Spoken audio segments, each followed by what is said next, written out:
Hey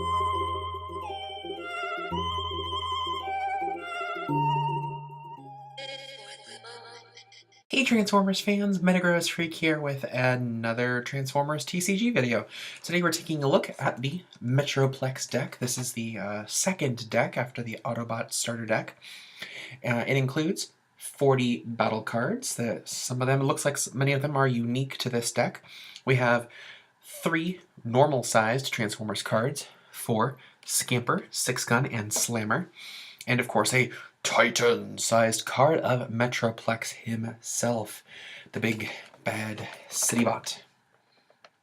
Very exciting. For the main deck, there are a lot of multiple copies of some fairly standard commons, including things like Improvised Shield, Handheld Blaster, Flamethrower, Armored Plating, things like that. Chances are you're going to have a ton of these common cards, but that's okay. It can be used to make multiple decks, or if you don't have a lot of the packs, this can help get you started.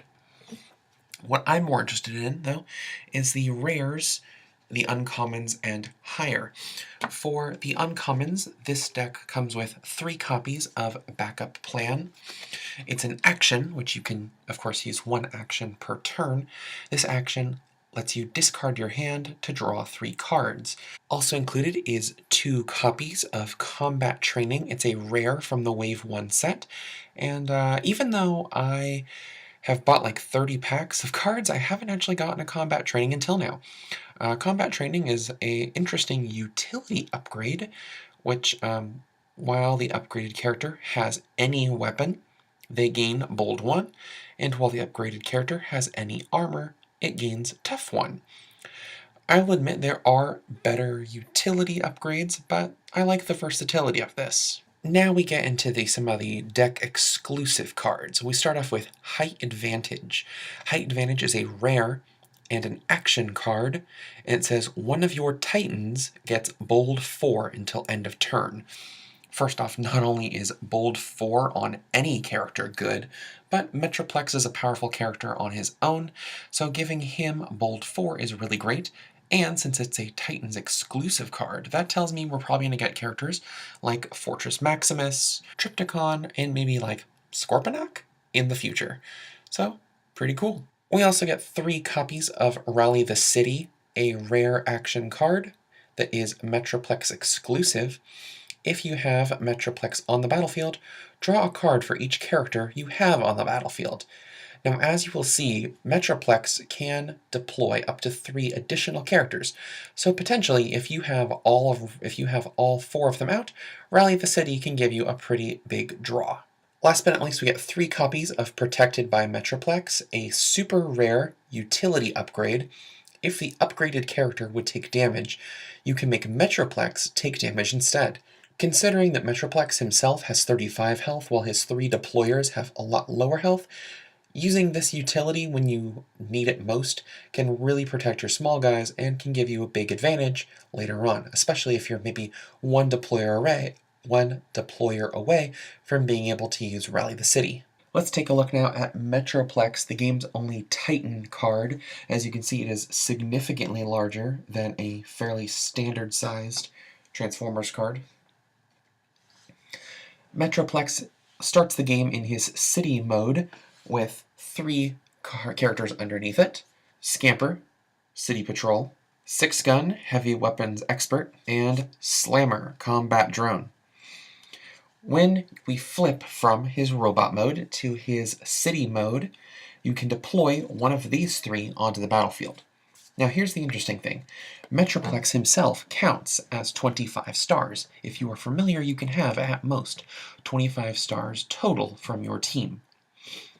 And even though Scamper is worth 4 stars, 6-Gun is worth 4 stars, and Slammer is worth 4 stars, their star totals don't count if you have Metroplex on the field. When he switches to his Robot mode, look at the artwork for this card. It is phenomenal. In Bot mode, Metroplex has the ability, when this attacks and you flip at least 2 white, 2 orange, and 2 blue, tap each enemy and do 1 damage to each enemy. Now, it may seem a little unreasonable to have this many cards, but remember, too, that you have cards that can give bold. First of Metroplex's drones, I guess, deployers, is Scamper, a melee car Autobot, which in car mode gives Metroplex 1 bold. In robot mode, he has, when flipping to Metroplex, you can scrap an enemy's weapon or armor. Next up is Six Gun, the heavy weapons expert, and kind of basically just a turret on Metroplex's arms. When Metroplex attacks, he deals 1 damage to the defender, kind of acting similar to Pierce. In robot mode, Six Gun has, when we flip from alternate mode to robot mode, on Six Gun, Metroplex gains bold 2 until end of turn. Last but not least is Slammer. Slammer does not transform, which is interesting. Slammer is a combat drone and a tank, for those of you who are building tank decks. When you deploy Slammer from underneath Metroplex, you automatically deal 1 damage to each enemy. And while this is on the field, Metroplex has bold 1. Which, if you've been paying attention, you may notice that if you combine their effects, if you have Scamper and Slammer and Six Gun, you have potentially bold 4, which means all you need is an extra bold 2, and you are pretty much guaranteed to gain Metroplex's effect. Overall, I'd say the Metroplex deck is pretty cool. It definitely has kind of a raid boss feel. I would say the only real weakness of the deck is that it relies heavily on those upgrades to give armor and to give damage to Metroplex and to give armor to his allies in order to protect them so that they can boost Metroplex. Or siphoning health from Metroplex to protect them. Anyway, until next time, I've been Metagross Freak, and see you later.